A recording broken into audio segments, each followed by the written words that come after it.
In 1937, in the heart of São Paulo, a Gothic mansion stood silent at the end of a long night. By morning, 3 people were dead inside it. A mother, 2 brothers. The police arrived. They photographed the scene. They collected the weapons. They wrote their report. Then, they closed the file. There was only one problem. The bullets that killed those 3 people could not have come from the weapons found inside that house. Someone had been there before the police, and no one ever found out who.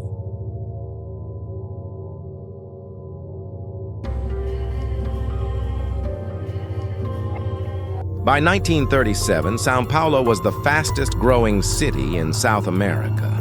Coffee money had given way to industrial capital. The old families, those who had built their wealth on land and inheritance, were watching from behind their iron gates. Campos Elíseos was their neighborhood, tree-lined boulevards, Art Nouveau facades, the last stronghold of the old order, and on Rua Apa, rising above all of it, something that did not belong. Turrets, stone towers, lancet arches cut into the facade. A Gothic castle in the middle of a Brazilian city. The locals called it the Castelinho. It had watched that street for decades. On one night in 1937, it stopped watching. The family who owned the Castelinho was exactly what the neighborhood suggested. Old money, discretion. The kind of name that appeared in society pages, but never in the crime section. By the 1930s, Vargas had seized power. The arrangements that had protected certain families were dissolving. The family retreated. Few visitors. Affairs conducted behind closed walls. To the neighbors, they appeared unremarkable, a household of the old order, living quietly inside their own history. No one suspected that inside those walls, something irreversible was already in motion. The exact date was never officially confirmed. The São Paulo press reported the incident in broad terms and did not press for specifics. A neighbor heard gunshots, multiple, distinct, coming from the Castelinho before midnight. When the police arrived, the iron gate was unlocked. The front door stood open. Inside, the gas lamps were still burning. No broken glass, no signs of struggle. The first body was in the main hall. One of the sons, lying on his back, arms at his sides. The second was at the foot of the upper staircase, his brother. The third was in the bedroom at the end of the corridor.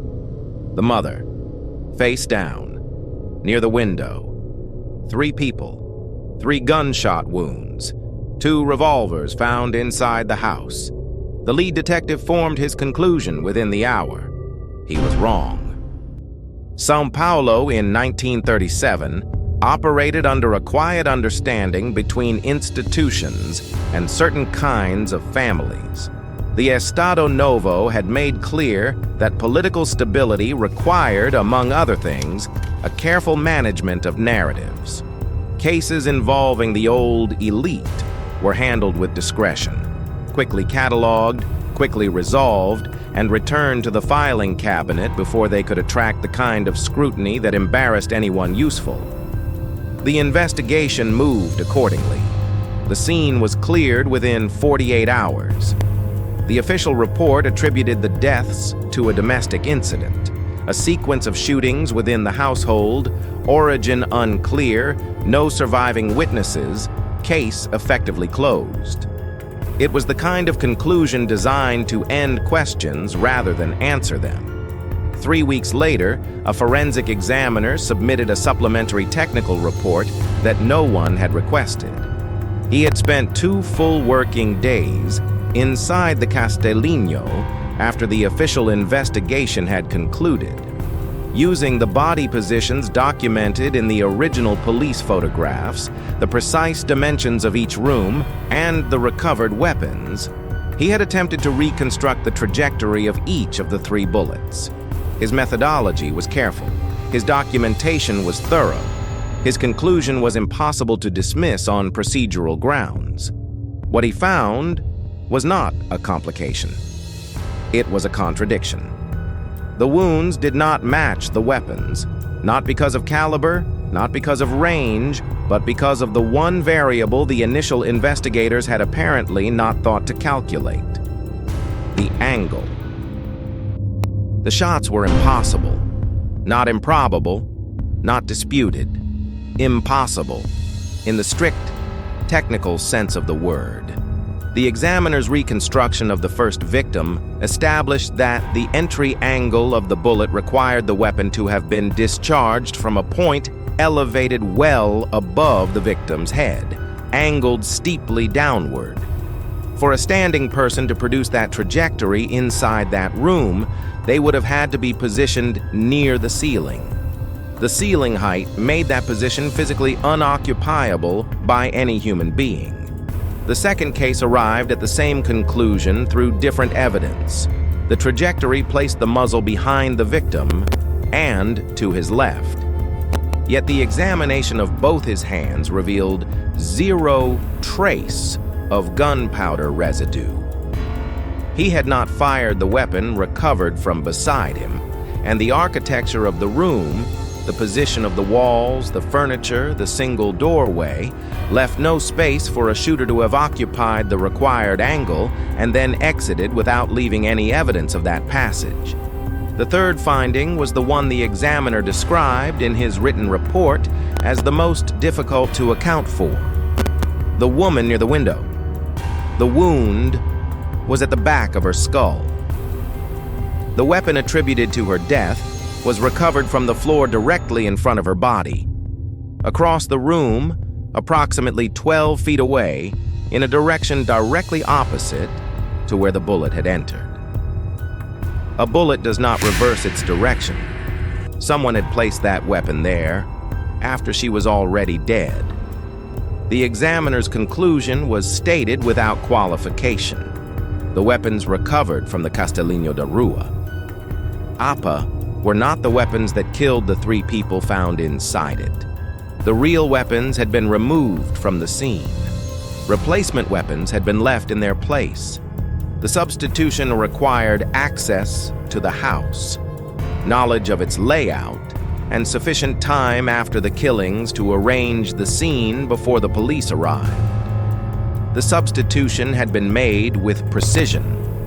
The real weapons were never recovered. The person who made the substitution was never identified. The case was registered as unresolved.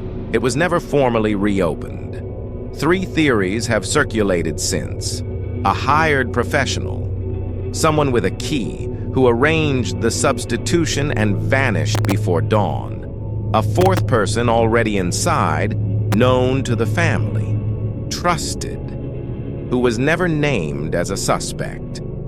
Or the simplest explanation, that in Vargas-era Brazil, certain investigations were guided toward convenient conclusions, and the machinery for doing so quietly was already in place. None of these has been proven. None has been ruled out. The Castelinho da Rua Apa still stands. São Paulo has demolished and rebuilt itself around it more times than anyone has counted. The coffee baron palaces of Campos Elíseos have been converted into offices, divided into small apartments, or simply erased. The neighborhood carries almost no physical trace of what it was in 1937. But the Castelinho remains. The stone towers, the lancet arches, the tall windows facing the street with the patience of something that has decided to outlast every explanation offered for what happened inside it. In a city that tears down everything that no longer serves a clear purpose, this building has survived, perhaps because its purpose has never been fully resolved. 3 people entered that house. 3 people died. The weapons that killed them were removed before the police arrived, and no one, in the days after, in the decades after, in the nearly 90 years since, has ever answered for it. The Castelinho watches the street, and it waits.